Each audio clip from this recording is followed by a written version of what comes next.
many are still doing their touchstones or something close to that, you can dismiss with that. All right? Because I don't want you to become mechanical. Now, of course, this was not a planned visit, so naturally, everyone who's been involved in the touchstone sadhana is not here. I will presume that those of you who will have access to them in your Kula groups, you might want to make a few notes for the sake of your Kula mates who are absent. So let me give you a minute or two to do that. I'm glad to see so many Mahants here. So put these Mahants to work. Not you, Mahanta, you here to relax. You relax.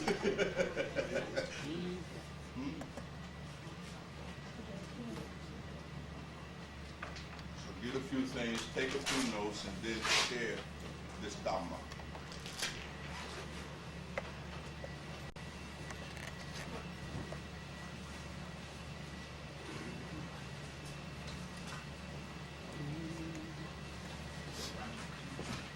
Since you all are probably in your period of pre-Kula considerations, any Kula groups have met yet since the Mahant meeting? Nobody's met yet? Your Kula group has met?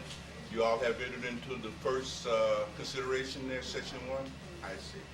Okay. Well, nevertheless, most of you have not entered into those, and so hopefully this will be good gifts for the meal. Now, as I was mentioning, initially, when I talked to you about the touchstone sadhana, I argued that that is not any kind of a permanent practice as such. It's a kind of practice that you do to jumpstart yourself. But certainly you should not become attached to that, okay? I think it's been enough time going by for you to experiment with your touchstone. How long have it been? Anybody knows? I have no idea. 3 months? October? So that's enough time for you to have got a sense of trying to jumpstart your practice. But I would like for you now to set those things aside so that you do not become dependent upon anything for the sake of doing your practice, not even a touchstone. That, at some level, keeps it mechanical. It's just something to have function as a bridge to get you stimulated. The same also applies to the rhythm and chanting of your mantra. That too was simply a device to help you get a little bit more in tune with, accustomed to it. But even this searching and scanning to have the right intonation and rhythm during the time of practice is itself a distraction, ultimately. It must be transcended. So all of these was merely means to help you get into it. Hopefully you've gotten into it via the use of your touchstones and the rhythmic chanting of the mantra. But I don't want you to get stuck there. So I'm here today to make you aware of that danger of becoming stuck in these kind of support system. I want you to become curious and just do this thing. So the mental repetition of the 5 holy names, without any accoutrements, is the goal. Okay. At some level, you see, you must truly understand and truly appreciate the genius and the wisdom of mantra yoga. The mantram is the key to all of this. Everything you want to accomplish can be accomplished and will only be accomplished by mastering the mantra. The name of this game is the mastery of the mantra. And so even in this discipline of moment to moment, repetition of the 5 holy names has to be deeply understood.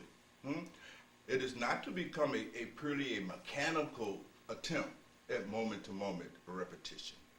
That simply makes it mechanical. What I'd rather see you all do is to build your practice very naturally. The practice that is built naturally is the practice that will persevere over time. Okay? So in those moments, you see, when you're waiting in a doctor room, then use those moments for the repetition of your mantra. Those moments that you're standing in line in the grocery store, use those moments. First, find your downtime. First, train yourself how to use your mental downtime and use that time for the sake of practicing. So you don't have to get all, exotic with this thing. Try not to mythologize and romanticize the practice itself. Practice is very simple. So you start where you at. Now all of you had downtime in the course of your day, don't you? Mahunter, you stopped at a light, you got 10,000 people getting on the bus. That's an occasion, right? Not while you're driving the damn bus. You kill somebody, you follow me?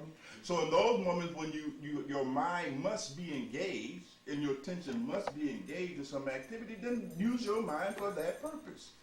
That's what the mind is for. But when there is nothing before you that requires the full use of your mind or use of it at all, those are the moments to first train yourself in being able to put into the process. Any questions about it? It's a very simple thing. It's very natural. There's no stress on you. You see?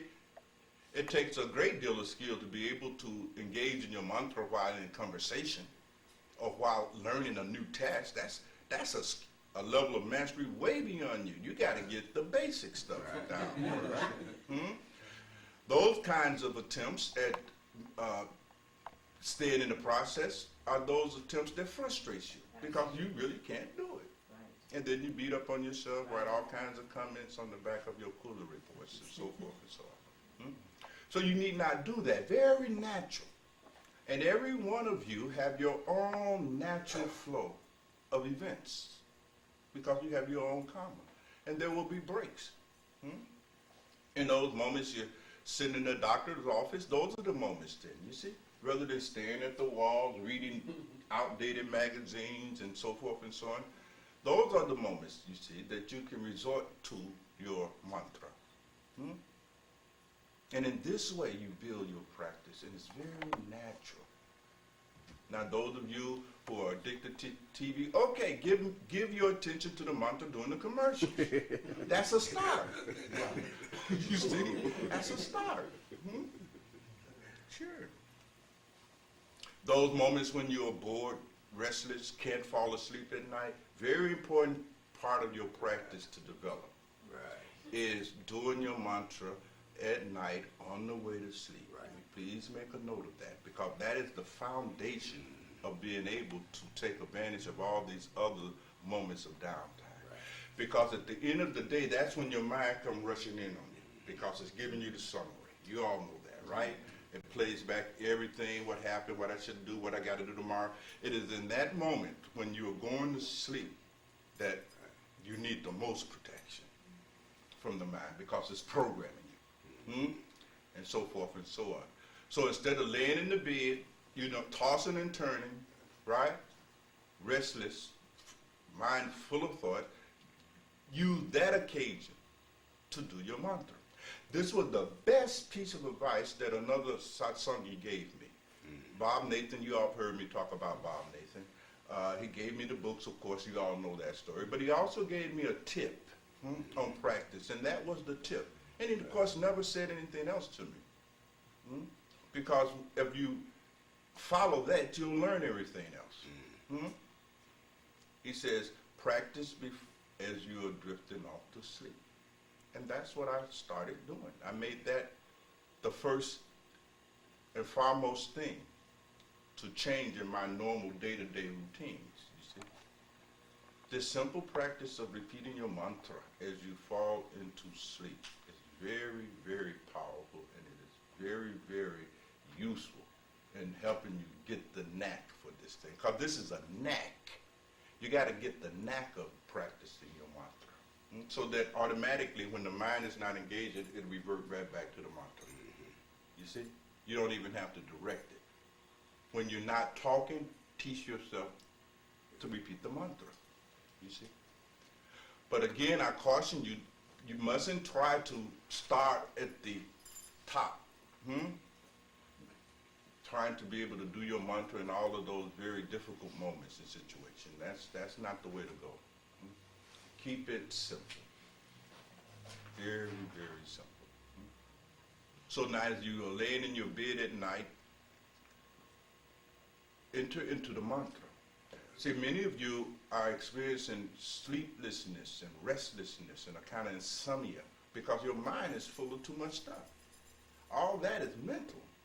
Your mind is racing, you can't relax, you're restless. And even when you go to sleep, if you notice in the morning you have not rested well, right? You're still tired. That's one of your hindrances.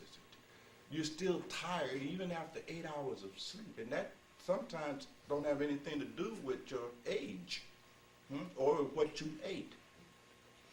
That has to do with the state of your mind. So what happens at the time of going to sleep by repeating your mantra, you know there's that window, just a gap between wakefulness and sleep. It's a little window, a little gap. And the ideal is when you're doing your mantra, you keep doing your mantra, that mantra eventually will slip through that gap into the subconscious mind. You know that because when you're dreaming, you'll hear your mantra. You'll be repeating your mantra in your dream. And that calms the mind. And that gives you more deep rest. The best and most refreshing sleep you ever would get would be the mantra-induced sleep state. Those of you who love resting, you all know who you are, right? I love me some sleeping, right? Well, I'm telling you the secret to getting you some real show-enough rest. Some good sleep, some spiritual sleep. So that's the advantage, you see? You just keep your mantra going. Now you want to accomplish that overnight, obviously. And you may even fall into what they call the twilight state, the hypnagogic state, between wakefulness, sleepfulness, and you get into that gap, all kinds of weird little things happen, you know. Yeah. You're awake, but you sleep, you can't move your body, you feel trapped, all of that. Don't get freaked out. That's just part of the process, you understand? But you know when you have accomplished it because your mantra is going on. Once you are able to get that mantra through that gap, the mind keeps repeating the mantra while you sleep. The waking mind is down, but the unconscious mind is repeating mantra. And when the first thought that arises in the morning when you wake up is your mantra. It's there. Not, damn, I'm late for work. You see, that kind of thought pattern doesn't, the first thing that arises is the mantra. And it takes off. What you have to understand, beloved, the secret of the mantra is that the mantra is the means by which you are able to establish and then maintain yourself in a higher state of awareness. That's how you get into a higher state of awareness. Why? Because to do the mantra, you have to concentrate. Concentration is a higher state of mind. Make a note. When you are in a concentrated state, by definition, you are automatically entered into a higher state of awareness. And so the mantra is the means of bringing about such concentration and then maintaining that higher level of awareness. So when you are doing your mantra, repeating your mantra mentally, silently, with concentration, you have given yourself a elevation in awareness. And then you can hold that. You see? So that's the whole purpose of trying to perfect the ability to stay in the process, because to the degree you can do that, you are in a higher state of awareness. Right then, right there. You don't have to die for that. You don't have to sit down and even get into all of that. For every moment that you're able to concentrate on your mantra, it automatically takes you into a higher state of awareness. And just like with anything else, out of that higher state of awareness, you're able to see things as things really are. You're able to see things clear. You're able to learn things faster and all of that. It's just like you all are sitting and you're studying for the exam. And if the kids are running all over the house and the music is blowing and so much chaos going on around, you can't concentrate on what you're reading. You'll sit there and read it, but you won't remember a damn thing, will you? Because you wouldn't concentrate. And because you was not concentrated, you could not comprehend what was before you. Well, in the same sense, life is right here before you, but because you are not concentrated, you can't comprehend it. You are bewildered by all of this that is going on around you because you are in an unconcentrated state of mind. Concentrate, and this thing becomes clear. Just like the material in the book become clear. Once you can get somewhere in a quiet place, solitude, get rid of all those distractions, you begin to understand what you're reading. Or if you're sitting in a movie, you're trying to watch a good movie, and invariably, we all meet that person who's sitting next to us who just won't stop talking. Don't that get on your nerve? Just talk. Some of you be doing the ones talking. Can't shut up. No, did you see what he did? Did he say? I mean, we try to enjoy this movie, right? That's why you don't go to the hood to watch a movie. You go out north, right? But you can go to suburb. You really want to see something. You ain't going to the hood because brothers sitting there talking and singing and dancing. You can't follow. You can't follow anything. Well, you can't follow reality because your mind is distracted. You see? Your mind is distracted. You can't follow this movie that is reality. You're too distracted, right? Now, if you can concentrate and block out that person sitting next to you talking, you see my point? If you can stay focused on the movie and get absorbed in the movie, you won't even hear this person. You see? But that's a level of practice and skillfulness, isn't it? So all of these things are involved in the process of training yourself to mentally repeat this mantra.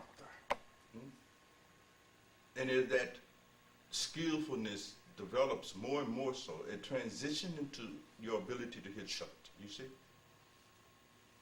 And once you're able to hit it, shove it. This shove it keeps you centered. It keeps you concentrated. It keeps you in a higher state of awareness. And I'm not talking about something exotic. I'm not talking about something bizarre. I'm not talking about something that requires a wild stretch of your imagination, something that's only going to happen while you're seated in posture. I'm talking about very ordinary phenomena here. You all can right now elevate yourself into a higher state of awareness simply by learning how to keep your mantra in your awareness. And you start that by first taking advantage of your downtime. Your downtime. When there's nothing before you that requires your attention. Then give your attention to the process. Just this simple training. When there's nothing before you that really requires your full attention, then give your attention to the process. Don't fabricate, don't construct, you understand? Don't come up with this mechanical stuff. I'm going to keep my mind and attention no matter what right now. You're not going to do that because some things you need to give your attention to out here. I mean, you have to be practical. This path, above all else, is practical. It does not require you to go off into some kind of zombie land somewhere. It's not required. Any questions about this? Because this has to be really grasped and really deeply understood in order to have the right gestalt for practice. Yes, Radasis, you have something to say? One of the things that occurred to me is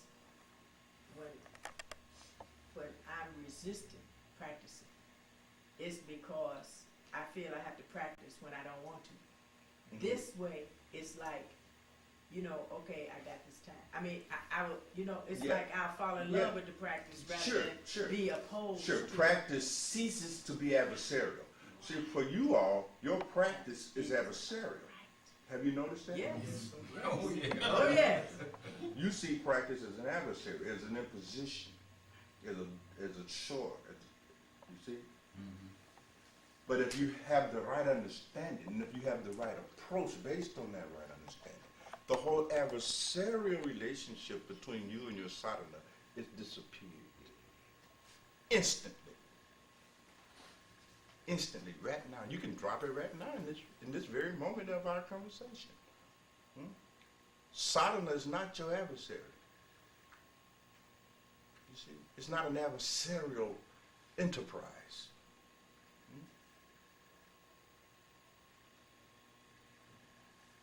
And fact, you're doing it because you want to. Exactly. Right? Right. Because I'm not doing anything else. Let me do my mantra. Right. You see? And just start where you at. Right. It's going to be different for each individual. You know, some individual will have more of those occasions and they will have a whole different kind of, but just start where you at. Right? I'm just sitting in the doctor's office, you know. Me and all these screaming kids and other people sitting in here, you know. Just nothing to do. I can sit up here and look at count the cracks in the walls or let me give my time to some mantra.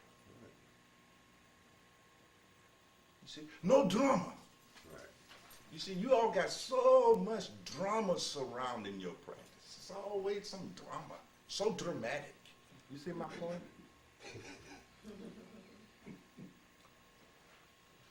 All this drama associated with practice has disappeared. This becomes sahaj, natural. Maharaji saints always say, your practice is natural. It's natural. Just natural. You see? It's natural. And this is how you make it natural. Just take those moments that naturally arises in the course of your day when you don't need to give your attention to a thing. And of course that requires some real degree of self-observation because you know when something needs your attention and when something don't need your attention, don't you? Right? So it's a little bit more subtle, you see, beloved. Because it causes you to ask that question, do this really need my attention? It causes you to use some level of discrimination. So much of what we give our attention to really don't need our attention. But simply by scanning the events that are occurring in your life and looking at, do this really need my attention? You know, you can begin to really respond to that event on the basis of that outcome. To answering that question. Does this really need my attention? Do I really have to give my attention to this television show for an hour? I mean, you see, that whole way of evaluating the events automatically start detaching you, doesn't it? Because you really don't need, I really don't need to give my attention to this. This is not that important. You know what I mean? You can still have it on if you like, you know, but you don't have to give it your attention, do you? So these are the nuances. You work those out. You know what I mean? Each person works them out as they go through. But the gist of what I'm telling you is that you want to try to do this thing as naturally as possible. You don't want all this artificial stuff going on, all this mechanical stuff. See, when you're doing it otherwise, it's very mechanical, isn't it? Right. Very mechanical. Do that mean that you just let your mind run wild? No, of course, that's why I say you have to ask the question, do I need to give my attention to this? Right? You don't need to give your attention to every damn thing, do you? All right? So it's not a license, is it? But as you start looking for more and more of these moments where that does not really require your attention, and then use those moments for the sake of practicing your mantra. That's the way to go, nice and easy. And as you get into that, it will automatically get more and more sophisticated. We'll talk about that down the road somewhere. But today I thought, while I'm here visiting the sick people, I'll stop, I'll bring you a cheerful message. Anything else about it? Anything else about it? Yes, Is it okay to use the boxcar? The boxcar thing? What is that? Jumping into the boxcar, what Bilal was talking about? Yeah. What do you mean, use the boxcar Well, I thing? mean, That's something you to understand. focus the attention, concentrate the attention. See, that still sounds running to me mechanical. You're missing my point. You see, let it be natural. You see my point? Let it be natural. None of this fabricated stuff. See, that's what you all been doing. You're fabricating your practice. You're fabricating it. Right. You see? We're being forced. I mean, Yeah, it's not natural. It's not real. You're fabricating it. You're fabricating it. I'm saying, don't try to fabricate it. Just use those natural moments, right? Don't try to over-conceptualize it and all of that kind of a thing. You see, just real natural, real easy. Now, the boxcar example is more appropriate as a metaphor for when you're sitting in practice. Right. You see, Right, that's what I'm. but I'm talking about right now, not sitting practice. I'm talking about how to use your mantra throughout the course of the day to co-op all that downtime, right? So your question may be more relevant if I was going to give you some more insights into the sitting part of that practice, right? So it's not a bad question, it's just that it's not exactly what I'm saying yet. Maybe we'll talk about that a little bit too. We'll see. what we do is, if we get this comfort, we make the mantra our comfort zone. I mean, it becomes something that we're not opposed to. We're not rebelling. You destroy the adversarial relationship that you have with the practice of your mantra. That's exactly what you're doing. It's not even so much about making it a comfort zone. That's not even necessary to go there. Not at all. What you're really doing, you're establishing yourself in a higher state of awareness. That's what you're doing. You're not, you know what I mean? You're transcending that whole need to seek out a comfort zone. You follow what I'm saying? And won't this dovetail then into the formal practice? Because if we get Oh yes, it becomes habituated. Right. You're actually training the mind. You see, you can't train the mind just working with it for 2 hours a day. You can't train the mind like that. You see? You have to train the mind. Train it. That takes time, takes energy, takes attention, effort, and all of that. But it has to be trained. It's a 24/7 thing. It's a way of life. And you get a rhythm. You will find your own natural rhythm. It will begin to emerge in you. You see? I go out, I attend to this, and then when I'm done, it comes back. Just like the breath goes out and comes back, you breathe at your own pace. Your mind will go out, handle business, come back. It'll go out, handle business, come back. Go out, handle business, come back. And it will become a rhythm, your own rhythm. You know, the body has its own rhythm, you know, in everything, doesn't it? Sleep, you know, cycle of sleep, all of that, the cycle of breathing, the circulatory path and time it takes your blood to make one revolution, all of these things are rhythm. And so you will find your own rhythm. But it'll be natural. The point, beloved, that I'm trying to stress here, I'm trying to somehow or another argue away from all of this fabricating and artificial construction of practice. You know what I mean? And arguing instead that you approach this thing very natural. And that somehow or another you transcend and abandon this kind of adversarial relationship to your practice. The practice is not your adversary. This is not something that is in any way, shape, form, or fashion going to diminish you.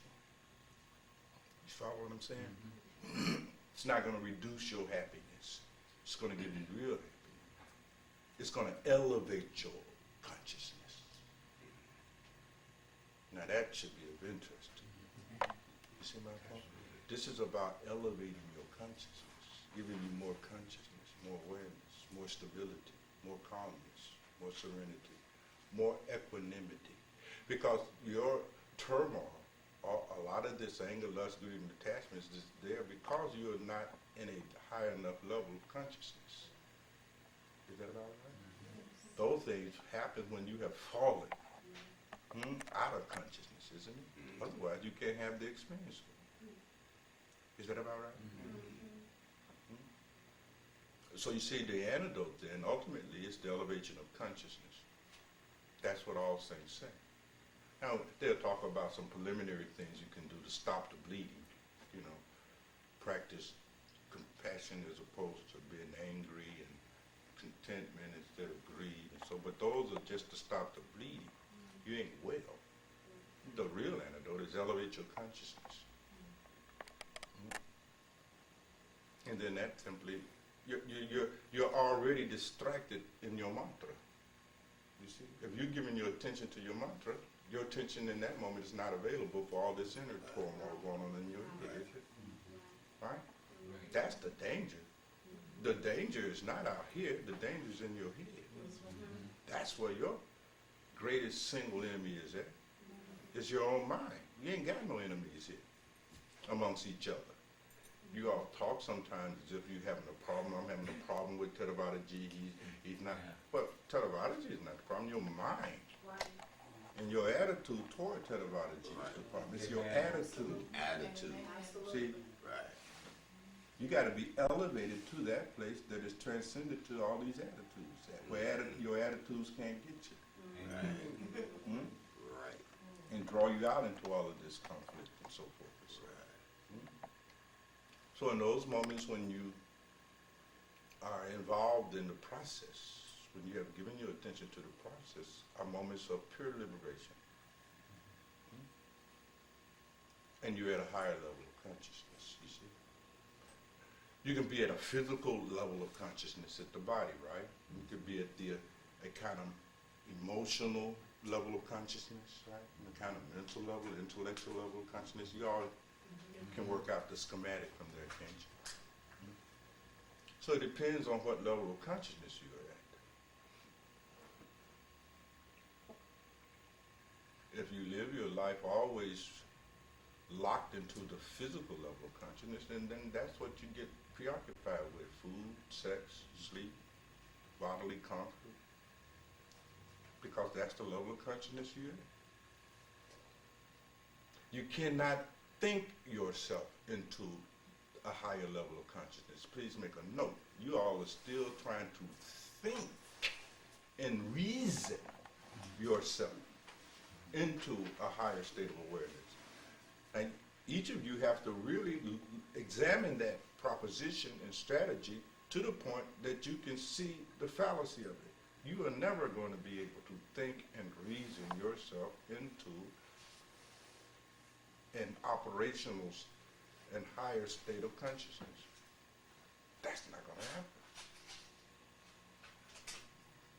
You can pour over books, you can listen to tapes, you can enter into all of the considerations I offer you, but that's not going to yield or result in your being able to become established in a higher state of awareness. You may have a higher state of understanding, but don't confuse the two. Don't confuse the two. The mantra delivers an actual higher state of awareness, and it is functional. It comes with more equanimity, more calmness, more balance, more peace. You'll know it because you will have lesser and lesser moments of anger, lesser and lesser moments of greed, lesser moments of stress, lesser compulsive sensual indulgences. Old habits that you couldn't defeat through all of your reasoning disappears.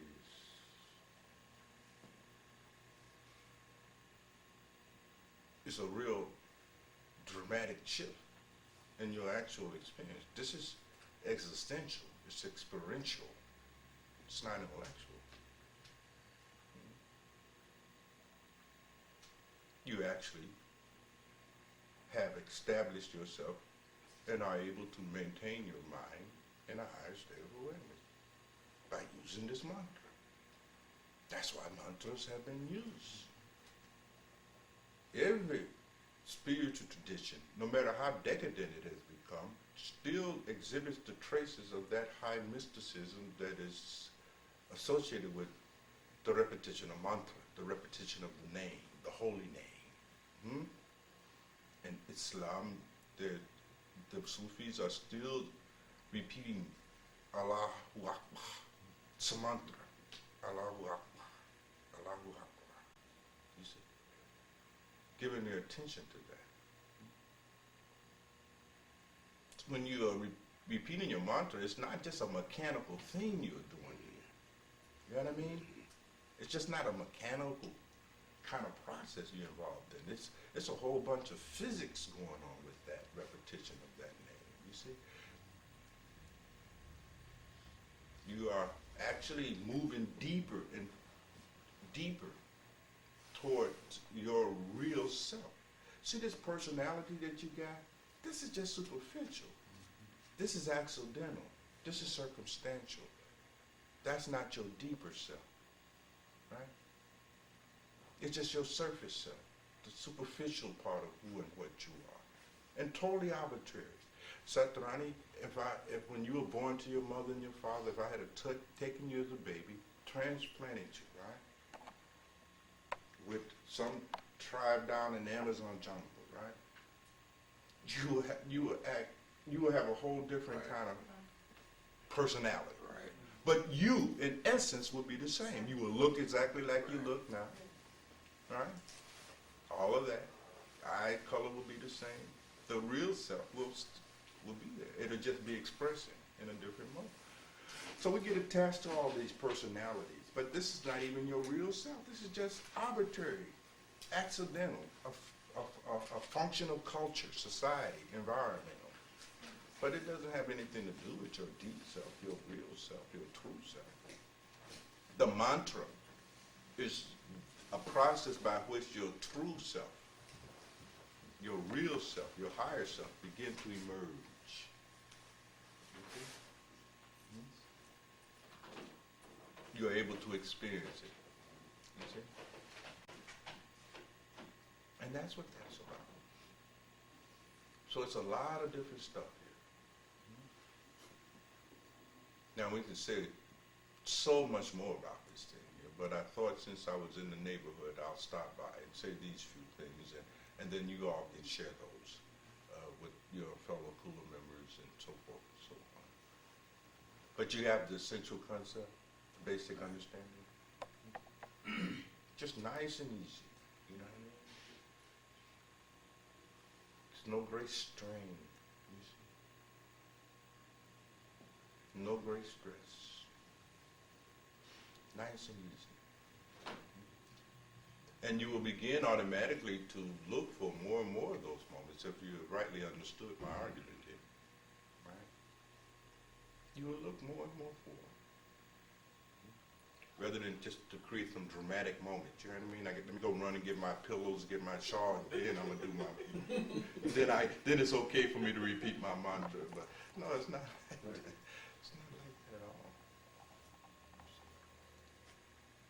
So before you try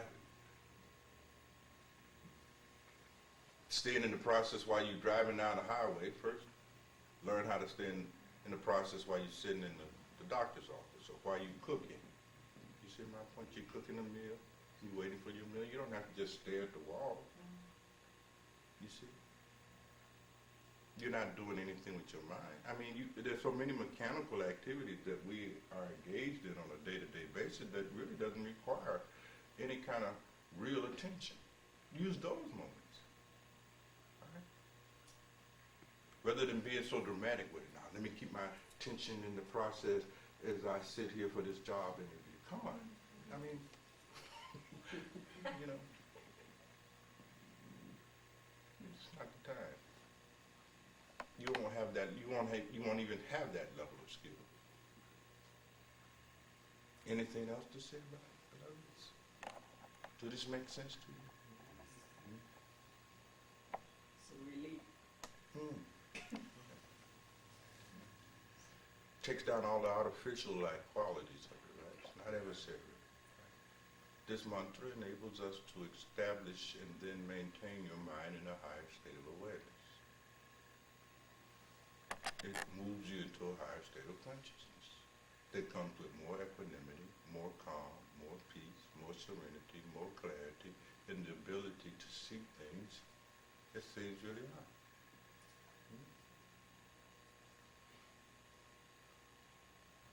Balance.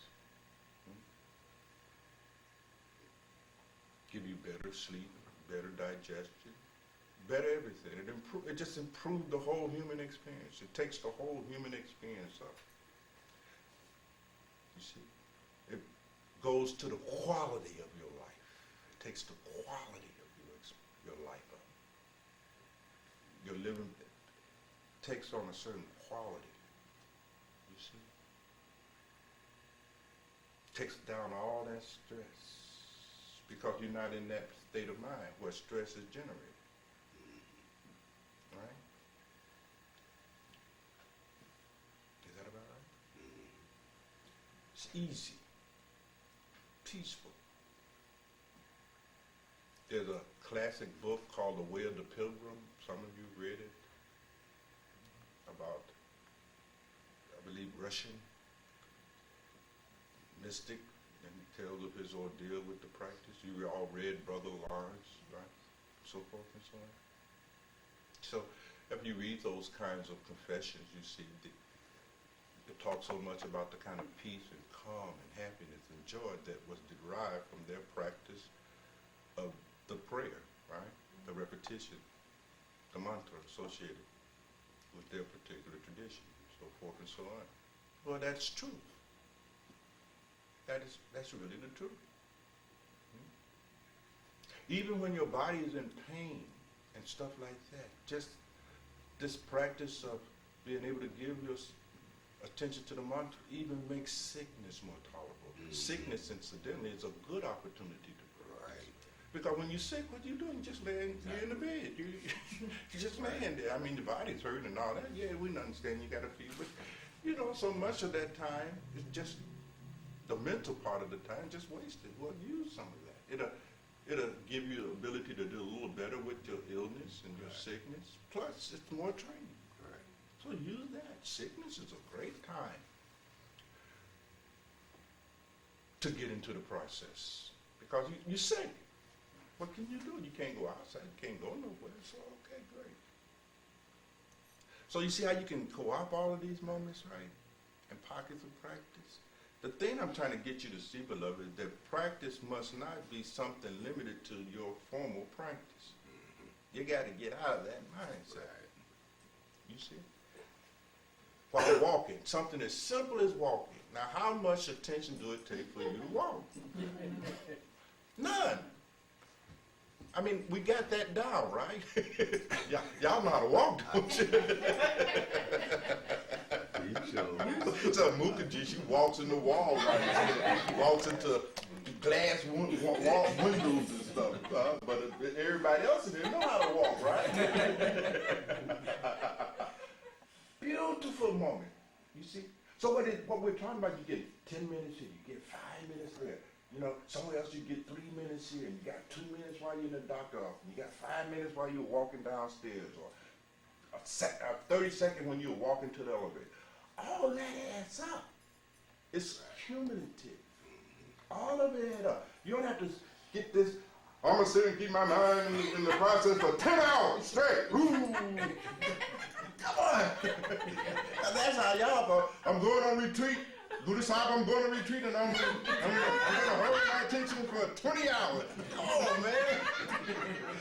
You can't hold your attention for 5 minutes in the doctor's office. Who you kidding? You ain't kidding me. You're just going to come out of your retreat all depressed.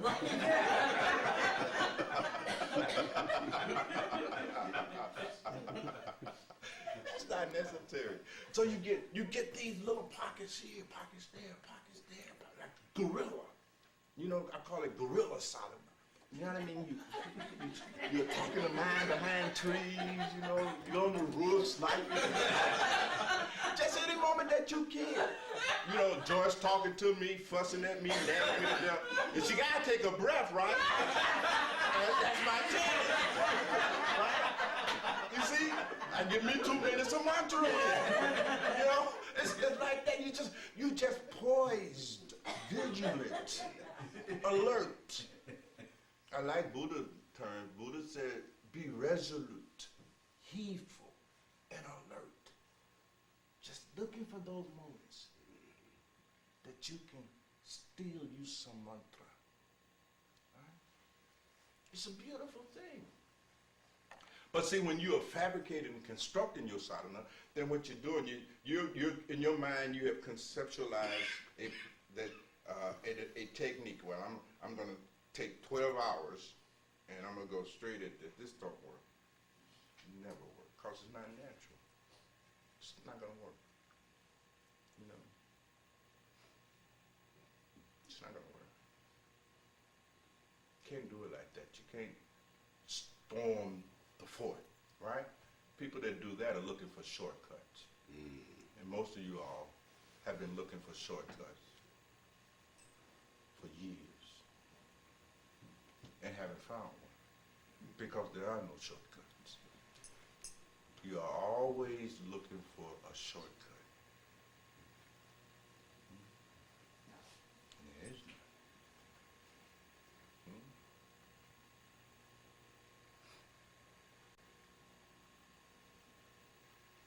The law told you all that story, right? About the guy who went to the master, looking for a shortcut. If I worked real hard and did this, how long would it take? And each time the master would say, well, in that case, since you're going to work that hard, it's going to take you One more time. That's all shortcuts do. There are no shortcuts. There's not even a need for any shortcuts. So drop this shortcut mentality. You know what I mean? And just learn how to steal. Y'all know how to steal. Y'all black people. I know, Guerilla, you know how to steal, man. You confess to stealing food stamps. You'll steal anything, right? So I really expect you to take to this like a duck to water. Sabaka gonna love this. Wait till you share that with Sabaka, right? Sabaka gonna like this. He understand what I'm talking about. Still a little bit here, still a little bit out there. And at the end of the day, bam, you got it, right? That's how you do this. You steal time from the world. You steal time from what you're doing. And that adds up. Little by little by little. And before you know it, you got a real bona fide practice going on here. That didn't kill you, right? Didn't stress you out, didn't freak you out. That is real normal. So start today, and then start tonight training yourself how to drift off into sleep, repeating your mantra.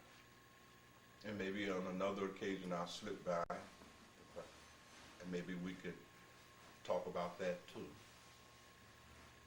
But you will see for yourself power of mantra. And then when you sit, right? Because your mind would already be in the habit, right? So now you've been still in 5 minutes there, 5 minutes there, you got in the hang of it, you learned how to practice. My God, now you done stole you a whole 2.5 hours. And you know how to use it. Because you get 2.5 hours, you don't know what to do at that time. And you're bored. Because your mind ain't trained. Damn, So yeah, you mechanically have been able to manipulate your life in such a way that you've been able to cut 2.5 hours out, for which you don't even know how to use it. So you sit there and you squander it. You see? Because your mind hasn't been trained. You haven't trained it. Right? But when you train your mind, this is a feast now, isn't it, right? Because you got you done messed around and got a mother load of time, right? You done found out how to snatch yourself 2.5 hours, and you know how to use it, right? And so now when you enter into that mantra, see, you ain't got to run back out of it to, answer the boss question. You see my point? You don't have to run back out of it to answer your wife or children. You see, you've learned how to create an environment that is free of distraction. There's no noise there. Nothing disturbs you, right? Oh my God. Now you can stay in that process, stay in that process, stay in that process. And as you go deeper and deeper into that process, that mantra transition into that Shabbat. You see my point? You see, you start hearing that Shabbat. that numb, you see? That sound, that just pulls you into the furthermost reaches of joy, bliss. You see?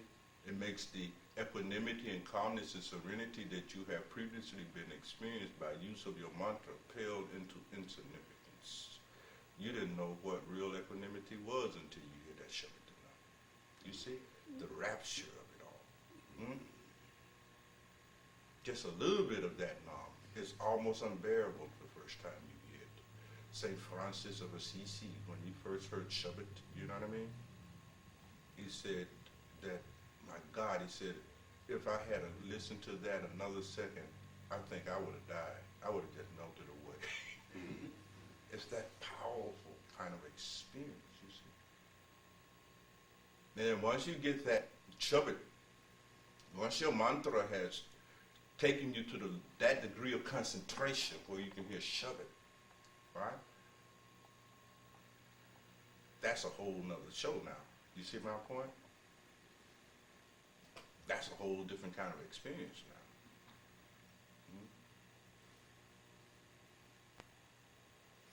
That's effortless now. You see, before you have to make some effort to repeat the mantra, right? You got to make some effort. That's the way of effort. It's necessary. But once you contact that Shabbat, this is effortless now. You don't do anything. You see? There is no effort. There is no exertion of your will involved in the process. You're simply always abiding in that state. You see? And it's around the clock. You see? You don't have to lay there at night and practice, you know what I mean? And all that stuff no more. It's just there. You're always entered into that condition, right? And that's a whole nother trip. You can't even really rightfully talk about it. The mystics have said anything about it, you know, it just turned into babble, you see? Swamiji calls it wonderful, just wonderful, it's wonderful, wonderful. It's about all you can say about it. It is so unlike your previous experience, right?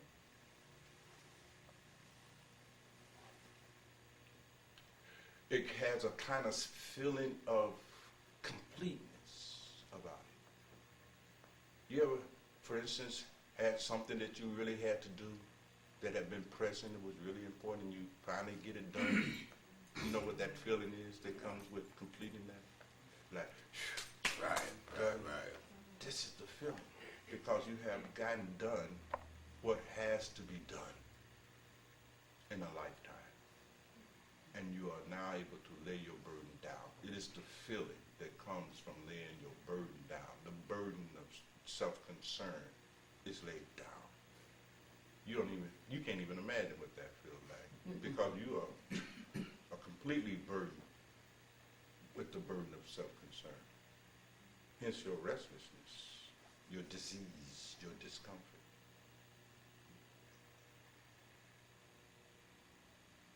But when that Shabbatanam rises, you see that burden is laid down. You have accomplished what had to be accomplished. You have done what was to be done. You see? You just kicking it from that point on. You're just hanging out. You know, you're just kicking it. You see, life becomes more like a vacation. You know when you go on vacation? Those rare times you go on vacation, you feel so, you know. Your whole life feels like you're on vacation. It's just a vacation.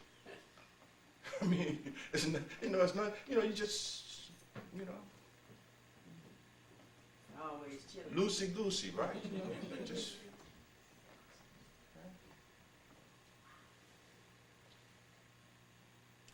Ever go back to a company where you used to work and you had quit and changed jobs? You ever done that? Anybody ever had that? It was school. School or something? Yeah. You go back there, hey, how y'all doing? I mean, that's a whole different experience, you know? When you're working there, pull up in a line, oh, God, it was dark inside, and you know what I mean? All negative. I mean, you hated that place. You go back now, you know, hey, how you doing, man? You know, there's so-and-so, hey, what's up? You know, but she ain't clapping. Yeah, I remember that old man. But you know, it don't mean anything because you out of there. You know what I mean? Right.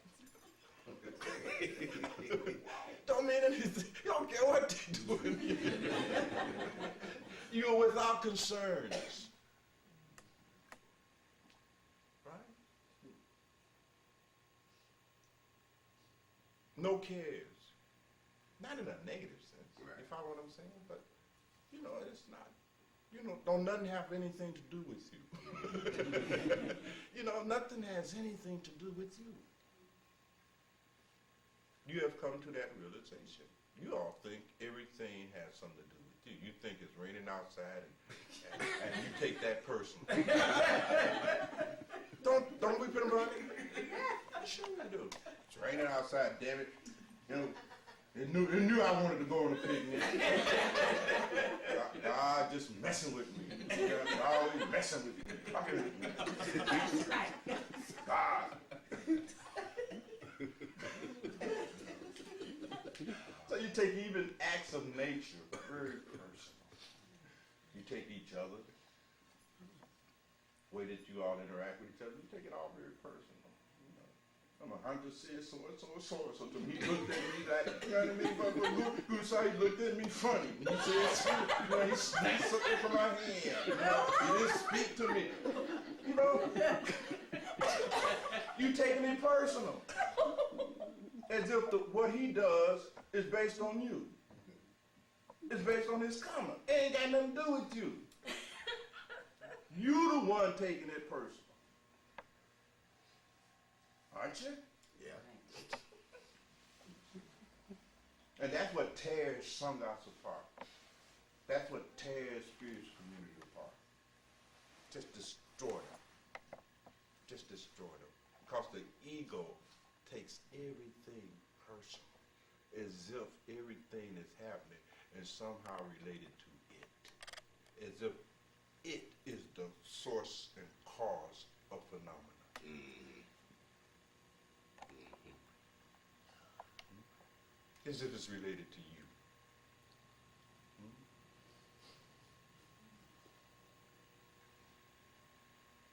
The person is just following the course of their own karma. It has nothing to do with you. Just like rain is falling. Rain has nothing to do with you. You don't label rain, this is bad because it's raining, this is good because it's not raining. All of those are evaluations made in reference to your ego. That's how you even say somebody, you know, Mukherjee, your behavior was so unbecoming. Well, what is my reference for making that statement?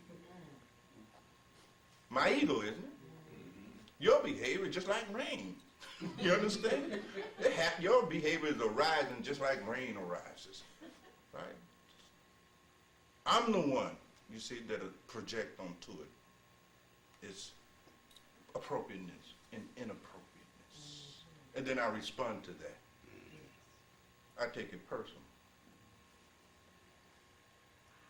Once one is liberated by the Shabbatanam, it's all over with. You understand? And nothing got anything to do with you. You know, you mind your own business. Right? It's a very different experience, beloveds, than what you all are having right now. You are locked and trapped into the egoic experience, and low egoic experience at that, I might add. Now there is a way out of your condition, and that is learning how to establish and maintain yourself in higher and higher states of awareness and consciousness. And that's what the mantra is purposed to do. You're not going to think yourself into it. You're not going to read yourself into it. You're not going to talk over tea and coffee and accomplish it. None of those are going to yield the experience of a higher state of awareness. Training your mind to be in this process as frequently as possible throughout the course of your day. And some days you will be able to do it more than others, won't you? Sure. Because that's how life is. You know? Some days at work, your workload is going to be such that you don't get it, right? So you can't even plan I'm gonna go to work and I'm gonna get me, 5 hours of practicing. You don't know what's gonna happen at work. You see? Be loose. Just take it where it comes. Be alert. Look for it. Seeking it. Some days, yes, you will be able to, steal you a lot of time at work. Yes, that will be so. But don't plan on it the next day. Right? Be alert. Something new will happen today. Right? Don't miss. Don't get tunnel vision. And that's what you do when you conceptualize it. Right? You lock yourself into that concept of how this thing is going to go. Because you got a concept of how it's going to go, don't you? Well, your concept of how it's going to go is not right. Drop your concept. That's not how it's going to go. Just be alert. Be willing. Be open. Be committed. Be moved. And what happened for Buddha will happen for you. Why not you? Why not you? Buddha is not better than you. Jesus is not better than you. Muhammad is not better than you. Mirabai is not better than you. Dadu is not better than you. At all. So no sense to be all awestruck and marvel at these people. You can do the same thing. Maybe even more. It remains to be seen. This show ain't over. Right? So don't play yourself short. Don't play yourself so cheaply here. You see my point? Anything else to say about it? Yes, beloved? How is this going to affect the post-formal now? Well, it should really enhance your post-formal. Because the reason I asked is because I was under the wrong impression that post-formal was supposed to be 2.5 hours of non-stop module. Yeah. Well, the post-formal is to be 2.5 hours of you making this effort to do exactly what I'm talking about now. Gotcha. Right? But hopefully now, your post-formal is You go to bed. it's start from the time you get up to the time you go to bed, because you understand the process here. Because now, even in your post-formal practice, you are supposed to be doing this for 2.5 hours. But I'm saying, hey, yeah, It's a new postform. yeah. But at least you should be able to hunt like this for 2.5 hours here, Gotcha. right? So I'm saying, even if you do that, that's a start, right? But today, for those of you who seem to be into this meditation stuff, because you're hanging around,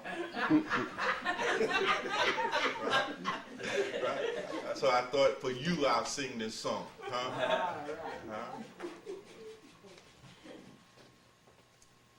To give you a boost. But you see, Arjuna saw what I'm saying? Yes, sir. But you'll love it once you can overcome your adversarial relationship with your practice. Change your attitude toward your practice. See, everything is about attitude. Right. And we talk so much about having the right attitude and the right motivation. You must have the right attitude toward your practice. Just like you must have the right attitude toward anything else in life. The experience that we have encountering anyone or anything or under any circumstance or situation is strictly and totally dictated by your attitude. It is never about the situation, circumstance, person, place, or thing. They are not the source of your experience. The source of your personal experience is your attitude. Please make a note. Always it's about your attitude. Is that about right? I mean, examine that. Don't take my word for it. Look at it. If you're on a job that is just making you sick, it ain't got nothing to do with the job. It's your attitude toward it that is making you sick. Because somebody is having a ball. They work asking for overtime at that same job. Right? Right. It ain't the job. It ain't the circumstances. Right. You're in a relationship.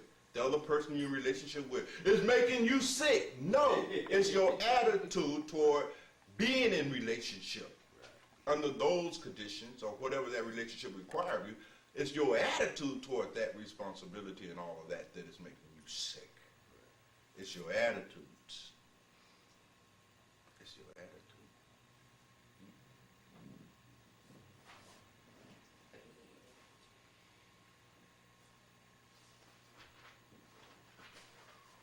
It would seem it's the same as willingness and unwillingness. Yeah, these are willingness or unwillingness are activities associated with attitude. Some attitudes produce a willing response. Some attitudes makes you unwilling. But it's always your attitude, your view. Right. Your view. Right. Your view about life, your view about others, and your view about yourself. All of these forms of attitudes are the basis of all your dukkha. Every last bit of it can be accounted for by tracing it to a wrong view. It's your attitude. Now, some people's attitude toward life and others is that they're a victim. That's their fundamental attitude. They operate out of a victim's mentality. It's their attitude. Right? They perceive everything and everyone and every circumstance, every event as a travesty and an injury and an insult to them. Has nothing to do with the reality of the way things really are. It's their attitude.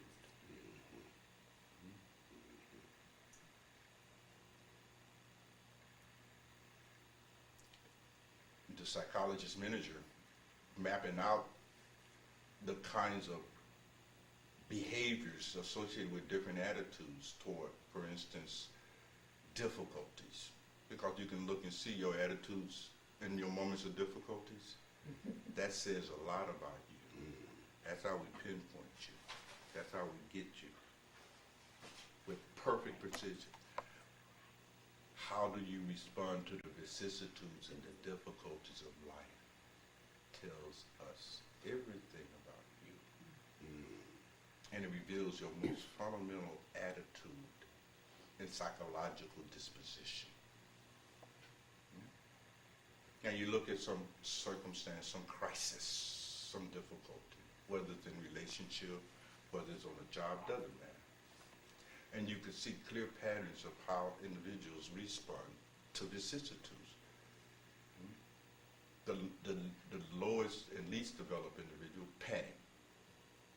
That's how they respond to vicissitude. They panic. They overreact. You see that in anger, emotionality. All of that is the panic-stricken individual who operates out of that lowest level possible. They just overreact. They panic. They freak out. Some happen, they freak out.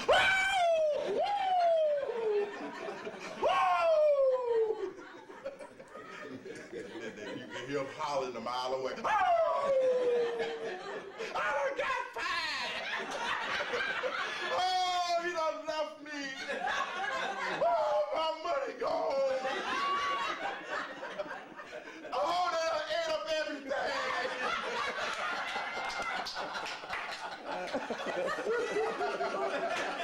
It freaks them out! Freaks them out!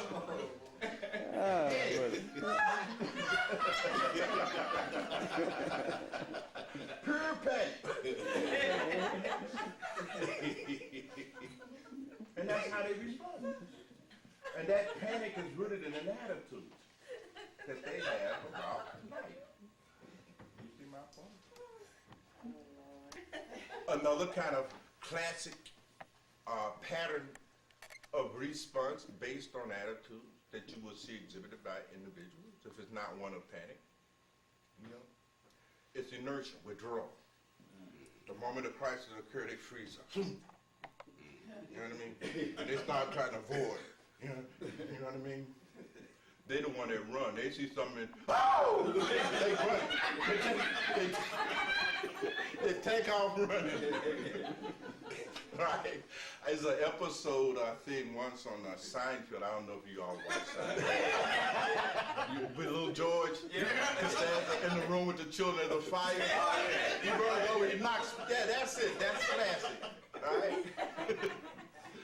They want to avoid. They want to get the hell out of it. They want to get away from it. You know what I mean? They run like hell. They withdraw. That's inertia, or they get frozen. You know what I mean? And that's the kind of way that they respond to the vicissitudes and difficulties of life. You see? That's how they react. And then there's another kind of reactivity that you can clearly see and tease out if you observe people closely and how they respond to pain, difficulties, vicissitudes, so forth and so on. And those are individuals who in that moment will strive. Some difficulty will arise, some situation will arise, and they'll bring some effort to that. You know what I mean? They'll start trying to deal with that. You see my point? They're not, you follow me? They're going to try to fix that. These are the fixers. They're going to fix this shit. You know what I mean? Right? Your car break down on the highway, and this guy's getting under the hood. He's going to jack it up right there on Dan Ryan. I'm fixing this shit. I'm getting home. You know what I mean? He ain't going to freak out, right? He ain't going to run away. He's getting under the hood, and he's going to, shit. You know what I mean? He's going to strive to rectify that situation, right?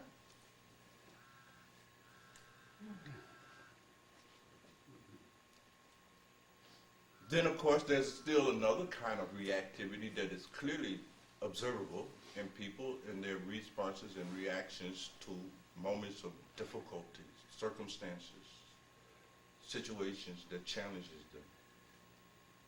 And those are people who not only strive to try to fix it, if they can't, they know how to get it running until they can get home.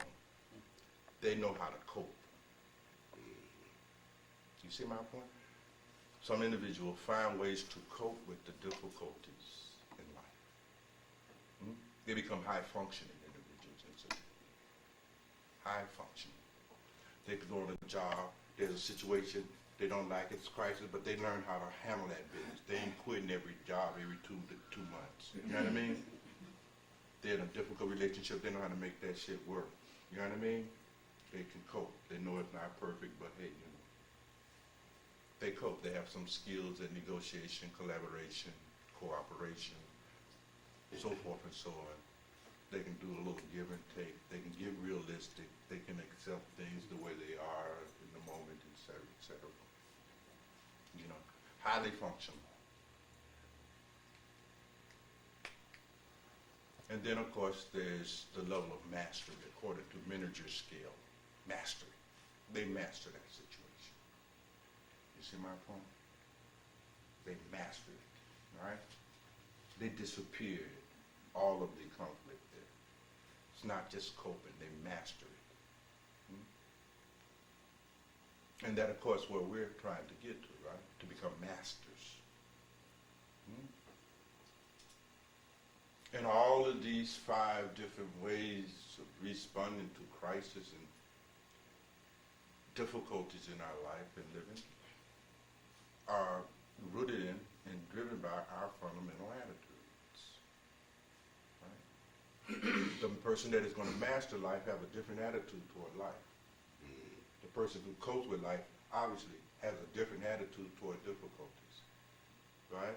The person that strives to deal with that has a different attitude. The ones who are withdrawn have yet a still different attitude. The ones that freak out and overreact, they have a different attitude. You see, you can see them when you look closely, right? The person that is overreacting, freaking out, their attitude is that life should be other than the way it is. Usually, these are the individuals who really have an attitude that life should be the way I want it to be. And when they encounter any instance of life being other than the way they want it to be, it just freaks them out. Or they encounter a person being other than the way they want that person to be, it just freaks them out. You know? Attitude is everything. So clearly you see, beloved, at some level, of course, sadhana is difficult. You see? And that will trigger a certain kind of fundamental reactivity in you based on where you're at. How have you always handled difficult things? Right. Usually it will show up on how you handle your sadhana as well, because it too is difficult. in some sense, you see.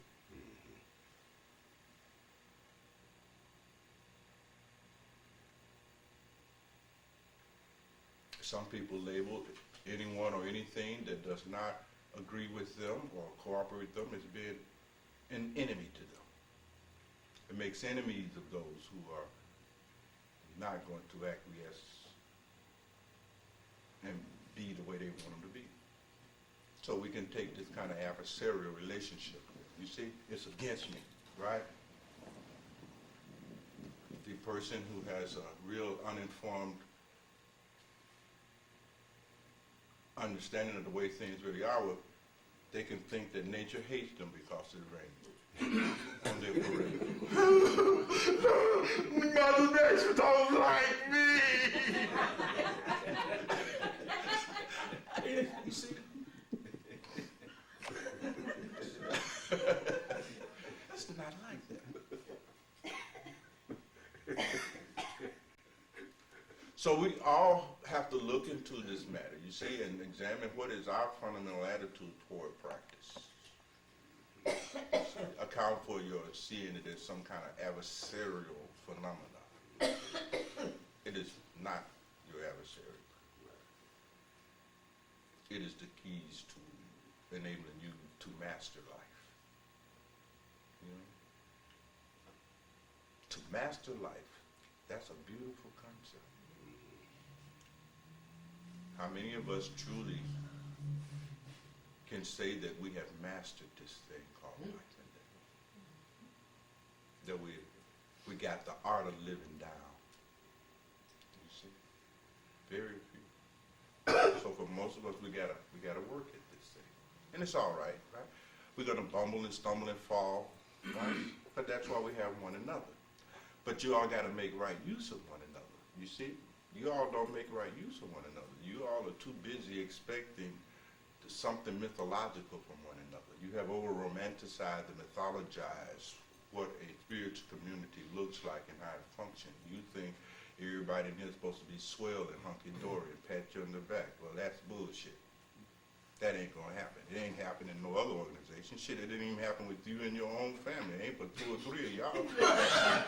Y'all can't get along. So what are you talking about? It's, 30, 40 people up in here. And I just say, this song guy is fucked up. You fucked up. That's the problem. That's why the song got fucked up. Because each one of you are fucked up on an individual basis. So collectively, but you understand? That's the problem. And it's a real problem. We're going to deal with that problem later on down the road as you all emerge from this new series of consideration. My intention is together with all of you who have gone through the consideration, we're going to sit down and we're going to deal with this attitude that you all have toward one another. Because your attitude that you all have toward one another is not advantageous. It will not work in your best interest. You will not derive benefits from each other because you all are too busy highlighting each other's faults and imperfections and shortcomings and then overreacting to that.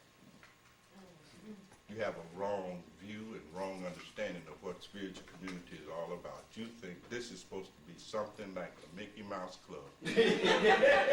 Everybody hold hands and sing M-I-C-K-Y-M-O-U-S-E Radasis. No. This ain't the Mickey Mouse Club. Right? You get to be here and observe and learn things. Now you see somebody in here that is a straight up asshole. Right. That's the advantage. So you can see what not to be like. That's how that is working. You will see somebody that is power crazed. Beautiful. So now you get to see up close and personal how not to be. Yes. Right. Not complaining to me about them. You see how not to be. Right. You get to see somebody that is not sensitive, uncaring, not thoughtful, not affectionate. Beautiful. Now you see how not to be. Right. That's how you benefit from that. You don't try to tinker and make them over and all of that. Who are you to correct somebody? Right. You presuming that you are in a position to correct somebody? You're in no position to correct nobody. You are also here to serve as an example to somebody else as to how not to be. Right. Is that about right? Right. Sure. Right. That's how we benefit each other. Right. We show each other how not to be. We show our worst side for the sake of saving you from becoming like me in my worst moments. Beautiful. That's beautiful, isn't it? Yeah, it is. You all want to put everything up for vote. Some things ain't up for vote. You follow me? Some people get a little power. I may ask somebody, do you do something, beloved? Would you run this for me? Would you be on this committee? Then you all react to that little temporary power that that individual has been given, right? You say, she's tripping. She thinks she the guru. Right? Trying to tell me what to do. That ain't the point. You're missing the whole point. If she's abusing power that has been given to her, see that and learn the lesson. You don't be like that Right. when your turn comes. Right. Or sooner or later, I'm gonna get a little power to everybody. Let's see what you do when you get your tip. You all rotated as my hunch, right? That cleared up a whole bunch of that criticism, didn't it? Y'all get along so nice now. You're not expecting my hunt to be able to leap through, you know, the air and all that shit. You know what I mean? Y'all lighten up off that Mahunt now, right? Because you had a round of it. Do y'all get my point? Yes. Most spiritual communities fail because they can't get the point of why they're together. And they're looking for some kind of little utopia. That ain't gonna happen. That's unrealistic. How will you get a bunch of ego-based and ego-centered individuals to demonstrate all this high virtue that you are expecting of one another? Come on. That picture don't even look nowhere near right, does it? But all this criticism of each other got to stop, and it's my sin. All this talking on the side with one another, fueling all this discord, this harmony, gossip, all that shit has to end. Has to end. Making yourself a victim. Constantly criticizing. Says something about you. Don't say anything about this song, God. It says something about you. Personally. And your attitude.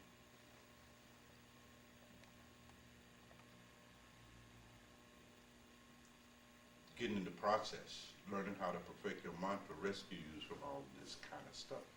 Because you won't have time for that, will you? Because even when you are among each other, aren't those moments that you can steal for the mantra? Yep. Sure, isn't it? All right? While somebody's busy being an asshole, that's 3 minutes, man. You can get it. You know what I mean? For your mantra, man, let them be an asshole. It's all right. You know, get your mantra going for 3 or 4 minutes. You see? Steal you some time while they raving like a maniac and out of their mind. They crazy. Take advantage of why they crazy. Let them go and finish their crazy run. That's 10 or 15 minutes of talking. You ain't got to pay no attention. Beautiful. Beautiful. If you doing telephone song and they ain't talking gossip a minute, man, just hold that phone to your ear and just say, every night.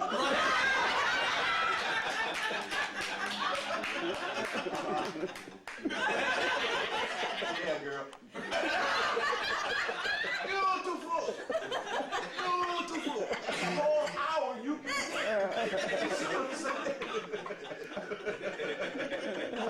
You don't have to call me and say, all she talked about was gossip. Then she didn't get into anything. What did you get into? You had a chance to get into your mantra. What are you talking to me? You should be thanking me.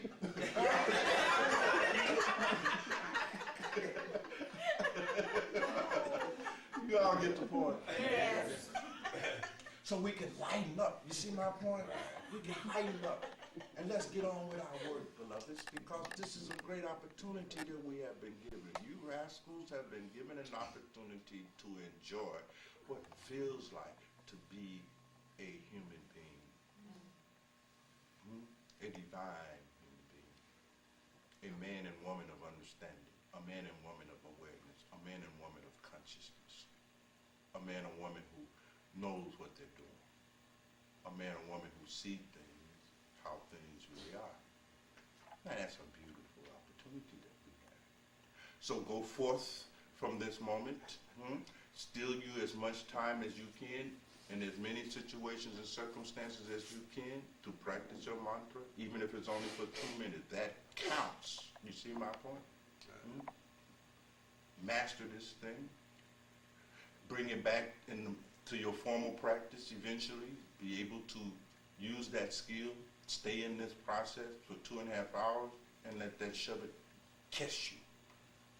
And then it's all over with but for the child. Then you enter into paradise. Heaven right here on earth. Task done. What had to get done, gotten done. And you will be able to lay your burden of self-concern down and rest, as the Buddha says, in the wisdom of your own all right.